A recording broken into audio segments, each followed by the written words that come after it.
A black waitress is ridiculed for her scars until a veteran is shocked to recognize her unit tattoo. "Look, Freddy Krueger came to work today," Davidson shouted, slamming his hand on the table and making the plates rattle. "Hey monster, bring more coffee over here, but be careful not to spill it with those burnt hands." The cruel laughter echoed through Ray's diner like an emergency siren.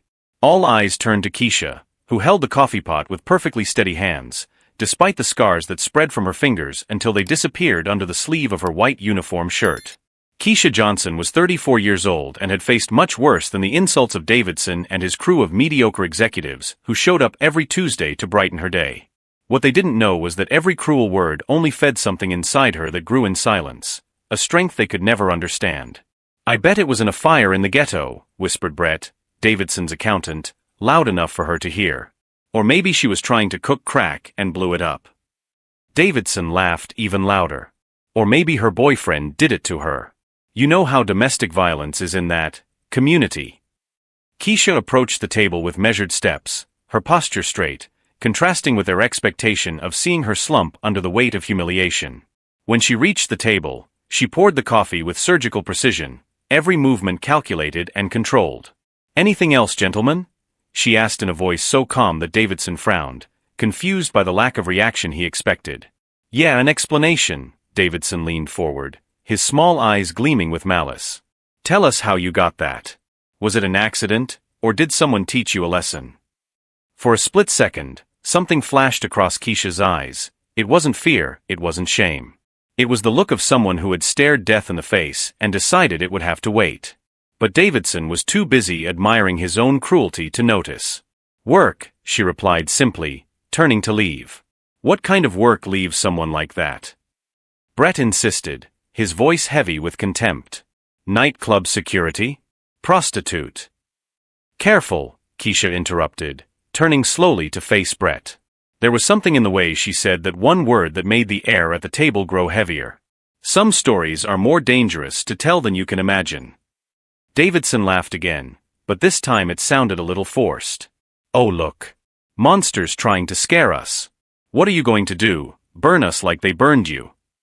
What none of them realized was that as they spoke, Keisha memorized every face, every name mentioned in their previous conversations, every detail about their lives that they unconsciously revealed during these weekly sessions of cruelty. Her military mind worked like an information processing machine, cataloging everything for a purpose they couldn't even dream of. Across the restaurant, a man in his 40s watched the scene with growing discomfort. James Wright had arrived a few minutes earlier and chosen a table in the back, hoping to enjoy a quiet cup of coffee during his cross-country trip. But the verbal brutality he was witnessing was turning his stomach. Something about Keisha's posture, the way she maintained her composure under heavy fire, awakened a distant memory in James. There was something familiar about that serenity under pressure, that unnatural calm that only existed in people who had been in places where death was a real possibility. "If you're enjoying this story, don't forget to subscribe to the channel," Keisha muttered under her breath as she wiped down a nearby table, a phrase that had become her personal mantra for maintaining her sanity. "Because you haven't seen anything this monster is capable of yet." There, under the fluorescent lights of a cheap Texas diner, while enduring humiliations that would break most people, Keisha held a secret that could completely rewrite the narrative of those arrogant men. Because sometimes, the most underestimated people are exactly the ones who hold the most powerful secrets. Davidson wasn't satisfied with Keisha's evasive answer. In fact, her calmness only fueled his need to break the serenity that bothered him so deeply. There was something about her posture that challenged his sense of superiority, and that was unacceptable. "Work," Davidson repeated, his voice dripping with sarcasm. "What kind of work, sweetheart? Because from what I see here, you serve coffee and clean tables. Not exactly high-risk professions." Brett laughed, encouraged by his boss's persistence. Maybe she worked at a barbecue joint and got burned. Or in a dry cleaners with chemicals. You know, jobs for people like her. Keisha stopped cleaning the table next to them, her movements becoming more deliberate. When she turned to face them again, James Wright noticed something the others couldn't see, a subtle shift in the way she distributed her body weight, as if she were preparing for something. "People like me?" Keisha asked, her voice maintaining the same calm tone, but with a new layer of something that made Davidson hesitate for a second. "You know," Davidson recovered quickly, People who work with their hands. Manual labor. Nothing that requires too much brain power. It was at that moment that James noticed the detail that made his heart race.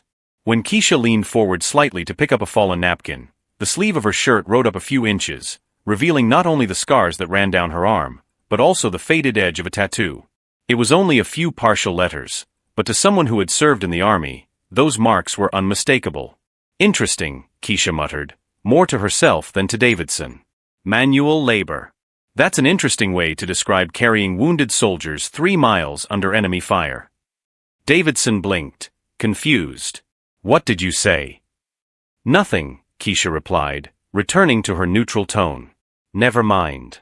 Do you want the bill, or are you going to stand here all day making comments about my appearance? The sudden change in tone caught Davidson off guard, but it also angered him even more. He wasn't used to being dismissed, especially by someone he considered to be below him in the social hierarchy. Listen here, you little prick, Davidson rose from his chair, his voice rising. You're going to show us the respect we deserve. We're paying customers, and you're just A what?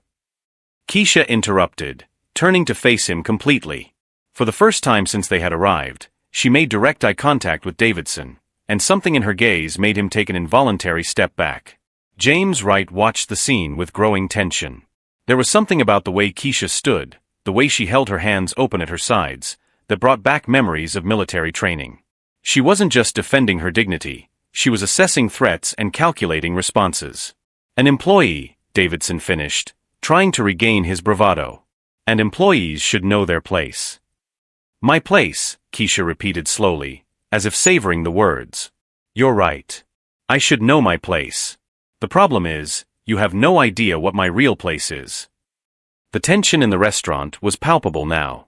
Other customers had stopped eating, some discreetly reaching for their phones, others simply watching the confrontation unfold. The restaurant manager, Tony, emerged from the kitchen with a worried expression, but stopped when he saw Keisha's stance. Tony had known Keisha for 2 years and had never seen her like this. Always calm, always professional, always swallowing insults with a dignity he secretly admired. But now there was something different in the air, as if a storm was brewing right before his eyes. You know what, Davidson continued, clearly drunk on his own power, I bet you didn't even finish high school. I bet those scars are from some street fight or something. People like you always get into trouble. That's when something changed in Keisha's eyes. James saw it happen, an almost imperceptible transformation, but unmistakable to those who knew the signs. It was the look of someone who had decided that the time for backing down was over. Street fighting, Keisha murmured, a humorless smile playing on her lips. It's funny how you always assume the worst. It never occurs to you that maybe, just maybe, these marks come from something noble. Davidson laughed loudly. Noble? Look at you. You work in a roadside restaurant. What could possibly be noble about your life? Keisha walked slowly toward their table, her steps measured and deliberate. When she stopped beside Davidson's chair, she leaned in slightly, her voice lowering to a whisper that only he could hear. The difference between you and me, she said, is that you judge people by what you see on the surface. I judge them by what I know they're capable of doing when no one's looking. Davidson felt a chill run down his spine. There was something in her voice, a cold certainty that made all his self-preservation instincts scream. But his pride was greater than his better judgment. Are you threatening me? He asked, trying to sound indignant, but his voice came out a little higher than he intended. Threatening. Keisha straightened up, returning to her professional tone. Of course not. Just pointing out that sometimes people completely underestimate who they're dealing with. And when they realize their mistake, it's usually too late to do anything about it. Each new humiliation only strengthened something inside her that her oppressors couldn't see, a silent strength fueled by the very injustice they tried to impose on her. What those privileged men didn't know was that every act of contempt was writing their own sentence of defeat, line by line, cruel word by cruel word. James Wright could no longer remain silent. During his 15 years of military service, he had learned to recognize veterans even when they tried to hide it. It was something in their posture, the way they assessed threats, their emotional control under pressure. And Keisha had all of these signs. When Davidson sat back down, clearly satisfied with his display of power, James stood up and walked over to the counter. He ordered more coffee from the waiter, but his eyes were fixed on Keisha, who had resumed her duties with an almost supernatural calm. "Excuse me," James said quietly as she passed by him. "Can I talk to you for a moment?" Keisha sized him up quickly. Veteran, probably Army or Marines, respectful posture. "Sure, but quickly. I still have tables to wait on." "That tattoo on your arm," James whispered. "First Infantry Division? Big red one." Keisha's body tensed for a split second. "Did you serve?" "Marines. 2 tours in Afghanistan. And you've clearly seen action too." James glanced discreetly at Davidson, who was telling a loud joke to Brett. "These idiots have no idea who they're messing with, do they?" Keisha allowed a small smile to touch her lips. "Not a clue." "Combat medic?" James asked, noticing the precision with which she handled objects and the way she instinctively checked for injuries when someone got hurt. "Combat trauma specialist. 3 tours in Iraq. And you're right about them not knowing who they're messing with." Keisha looked directly at James. "But it's not time for them to find out yet." Meanwhile, Davidson had decided that his public humiliation of Keisha was only just beginning. He took out his phone and started recording a video. "Everyone," he said loudly enough for the entire restaurant to hear, "I want you to see this. This is Monster who serves us coffee here. Just look at that burned face." Keisha slowly turned around, her eyes meeting the camera on the phone. But instead of the embarrassment Davidson expected, she just smiled, a cold smile that made James shiver, because he recognized that expression. It was the smile of someone who had decided that the time for retaliation had come. "Keep recording," she said calmly. "I'm sure you'll want to save this for posterity." Davidson laughed, misreading her calmness. "See? She even likes the attention. I bet she's used to being filmed. She probably has an OnlyFans account for people with a deformity fetish." That's when James saw something that confirmed all his suspicions. For just a second, Keisha sized Davidson up with the look of a soldier calculating trajectories and points of impact. It wasn't anger, it was pure tactical analysis. "You know," Keisha said, walking over to Davidson's desk, "you're right about me being used to being filmed. I actually have quite a bit of experience with cameras." Davidson kept filming, excited by the attention. "Oh yeah? Tell me more about this experience." "Well," Keisha pretended to think, "I've been filmed receiving military medals. Medals for saving lives under enemy fire. Medals for bravery in combat. That kind of filming." The lie was so convincing that Davidson hesitated for a second, but then laughed even louder. "Sure. And I'm General Washington. Look at you. Military man." But some customers began to look more closely. Keisha's posture, the way she talked about medals with a specificity that didn't seem made up. James realized she was planting seeds of doubt. "Keep recording," Keisha repeated. "By the way, what's your full name? So when this video goes viral, people will know who's behind this masterpiece." "Davidson Mitchell from Mitchell and Associates," he replied proudly. "You can look it up on the internet. Successful company, successful-looking guy filming a failed employee." "Mitchell and Associates," Keisha repeated, memorizing it. "Interesting. And what do you guys do?" "Business consulting. We help companies get rid of problem employees." Davidson looked at her meaningfully. "Employees who don't fit the company image." James watched Keisha process this information with the efficiency of a military computer. He could almost see the gears turning in her head, cataloging not only the names and the company, but probably already thinking of strategies. "Tony," Keisha called to the manager, who had returned to the kitchen to avoid confrontation. "Can you come here for a second?" Tony appeared reluctantly. "Keisha, please, we don't want any trouble." "There won't be any trouble," she said calmly. "I just want you to witness that Mr. Davidson Mitchell of Mitchell and Associates is recording this video voluntarily, using my name and image, and making specific comments about my physical appearance." Tony blinked, confused. Okay. Thanks. "And James," she turned to the veteran, "thank you for identifying yourself. Maybe we can talk more after my shift." Davidson was starting to get annoyed by Keisha's lack of emotional reaction. "Hey, stop pretending you're in control. You're just a burned-out waitress that nobody wants around." "You're right," Keisha agreed calmly. I'm just a waitress. Someone you clearly consider invisible, harmless. Someone who goes unnoticed while observing and learning things. Something in her tone made Davidson stop recording for a moment. What kind of things? Oh, you'd be surprised what an invisible person can hear during business conversations. Especially when those conversations happen weekly, at the same table, for months on end. Keisha smiled again. But go ahead with your video. I'm sure your clients will love to see how you treat people you consider inferior. It was then that Davidson realized he might have said too much during all those Tuesdays. Details about questionable contracts, dubious practices, clients he had helped fire employees for discriminatory reasons. All said out loud, in front of a mere waitress, he considered too irrelevant to pose any threat. James saw the exact moment when Davidson's arrogance began to crack, replaced by a hint of concern.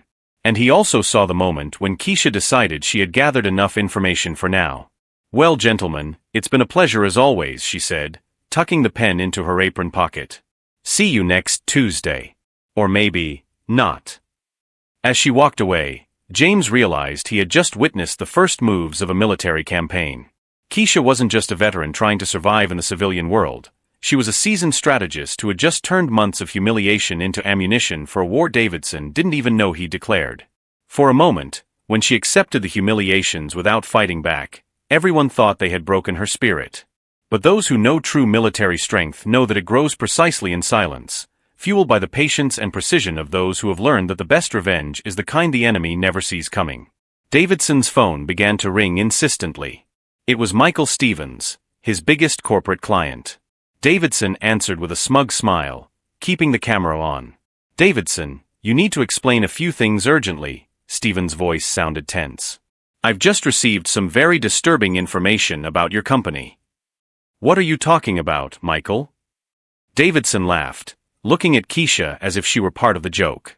About the methods you use to fire employees using questionable criteria. That's when Keisha approached the table. Mr. Stevens, isn't that right? Your company has been mentioned several times here. Something about cleaning up the payroll of undesirable elements were the exact words. Davidson paled. How did you? 3 months ago, you explained in detail how you helped Stevens fire 5 black employees using restructuring as an excuse, Keisha continued calmly. You said, the trick is to create retroactive performance documentation. They can never prove discrimination. That's a lie. Davidson shouted. Lie. Keisha smiled. Tony, can you bring me my phone? The one with the recording app I've been using for the last 6 months. The silence was deafening. Davidson felt the floor disappear beneath his feet. In Texas, only one party needs to consent to recordings, Keisha replied calmly. Every Tuesday for 6 months, I recorded every admission of discriminatory practice you made while thinking you were talking to a mere waitress. Tony returned with the phone. Keisha played a recording, and Davidson's voice echoed through the restaurant. The secret is never to put it on paper that it's about race. You document other things, late arrivals, productivity, cultural fit. Davidson reached for the phone, but James stepped in between them. I wouldn't do that. 6 months of confessions, Keisha continued. Client names, specific tactics, amounts paid. All perfectly audible. Davidson's phone rang again. It was his wife. Davidson, what the hell is going on? My sister just sent me a video on Instagram where you're humiliating a war veteran. Keisha raised an eyebrow. Oh yeah, I forgot to mention. I posted that video you recorded on your own social media. With some details about my military background that you never bothered to find out. Davidson opened Instagram with trembling hands. The video already had thousands of views. The description read, Mitchell and Associates CEO humiliates decorated war veteran. Sergeant Keisha Johnson served 3 tours in Iraq and saved dozens of American lives. No. This will ruin everything, Davidson muttered. There's more, Keisha said, showing him a folder on her phone. Over the past 3 months, I've investigated every aspect of Mitchell and Associates. Questionable contracts, unreported payments, connections to companies under federal investigation. She stood up, commanding absolute respect. The recordings have already been sent to the Department of Labor, the Equal Employment Opportunity Commission, and 3 offices specializing in discrimination. Davidson tried to protest, but Keisha continued relentlessly. The viral video will ensure that everyone knows who you really are. Your clients are already being contacted by civil rights activists. The phone exploded with calls. Each ring was another client canceling contracts. Why? Davidson asked, his voice broken. Why didn't you say who you were from the start? Keisha stared at him with unshakable dignity. Because men like you need to learn that respect shouldn't depend on uniforms. It should be automatic, basic human. James stepped forward and extended his hand. Sergeant Johnson, it's been an honor to witness this. As Davidson and Brett left in complete despair, Keisha turned to the other customers. What about you? 6 months watching this happen. How many other people have you seen humiliated and chosen to do nothing? As the revelations piled up and the masks fell away, one thing became crystal clear. Davidson had picked the wrong person to humiliate, at the wrong time, for the wrong reasons. And now Keisha's true strength was being revealed through the systematic justice she had orchestrated with the patience of a war strategist. 6 months after that transformative day at Ray's Diner, Keisha Johnson was no longer just a waitress trying to survive in silence. The story of her life had spread nationally, turning her into a respected spokesperson for veterans' rights and victims of workplace discrimination. The diner itself had become a pilgrimage site for veterans from across the country. Tony, the manager, had created a hero's wall on the main wall, where Keisha's photo in military uniform took pride of place alongside dozens of other local veterans who finally felt comfortable sharing their stories. It's funny, Keisha remarked to James during one of her weekly visits. I spent 3 years hiding who I was, and now I can't hide it even if I wanted to. James smiled, watching the complete transformation of the environment. Sometimes we need to be broken to discover how strong we really are. Davidson Mitchell, on the other hand, was living a nightmare that seemed to have no end. Mitchell and Associates had closed its doors after losing all of its major clients. The viral video had been viewed by more than 10 million people, making his name synonymous with discrimination and corporate incompetence. His wife had filed for divorce, taking with her half of what remained of their assets after the court settlements. He called me last week, Keisha told James, serving coffee to a table of veterans who had driven 200 miles just to meet her. Apologizing, begging me to take the recordings off the internet. And what did you say? That some lessons need to be permanent to be effective. The federal investigation triggered by Keisha's recordings had revealed a scheme of discrimination far larger than anyone had imagined. 12 companies that had been clients of Mitchell and Associates were now facing lawsuits for discriminatory practices, and Davidson was cooperating with the authorities in a desperate attempt to reduce his own sentence. Brett, the accountant, had lost his professional license and was working at a convenience store across town. Every time someone recognized him from the viral video, he would lower his head and change aisles, carrying the weight of the shame his cruel words had created. What struck Keisha most was how the community had changed. Customers who had once pretended not to see the humiliation now made a point of greeting her, some even apologizing for their own omission. The old lady who always sat at the corner table had become one of Keisha's most vocal defenders, telling anyone who would listen about our local hero. You know what I've learned? Keisha said during an interview for a national podcast on veterans' rights. That respect shouldn't be something you have to earn through medals or uniforms. It should be automatic, universal, human. James had moved to the city permanently, opening a small consulting business for veterans transitioning to civilian life. He and Keisha had developed a strong professional partnership, helping other former military members navigate the challenges of the corporate world. The ironic thing, James reflected during one of their conversations, is that Davidson tried to use his discrimination to feel superior, but he ended up revealing his own moral inferiority to the whole world. Keisha's story had inspired legislative changes in 3 states, including new protections for veterans against workplace discrimination. She had testified before congressional committees, her calm but powerful words echoing through the halls of power in Washington. Tony had promoted Keisha to assistant manager, but she divided her time between the diner and her new job as a consultant to organizations seeking to improve their diversity and inclusion policies. Ironically, many of the companies that sought her out most were former clients of Mitchell and Associates, desperate to repair their damaged reputations. The best revenge, Keisha said during a speech at a veterans convention, is not to destroy those who hurt you. It's to build something greater than they could ever imagine, and to do it with such class that they're forced to respect the very thing they tried to destroy. Davidson occasionally passed through town, driving a used car instead of the BMW he used to flaunt. On one such trip, he stopped at the diner, not to cause trouble, but in a pathetic attempt to talk to Keisha about misunderstandings and second chances. Keisha greeted him with the same professional courtesy she had always shown him, serving him coffee and taking his order without a change in her voice or demeanor. When he tried to apologize again, she simply said, "Mr. Mitchell, what happened between us was not a misunderstanding. It was a revelation of character. Yours and mine." The transformation had been complete. The woman who once accepted humiliation in silence was now sought after by companies, universities, and government organizations to share her experience on leadership, resilience, and justice. Her scars, once a source of shame and ridicule, had become symbols of courage and sacrifice that inspired thousands. "If this story of transformation and justice has touched your heart," Keisha said during her most recent television interview, "remember that we all have the power to choose how we respond to injustice. We can bow down to it, or we can use our inner strength to rewrite our own narrative."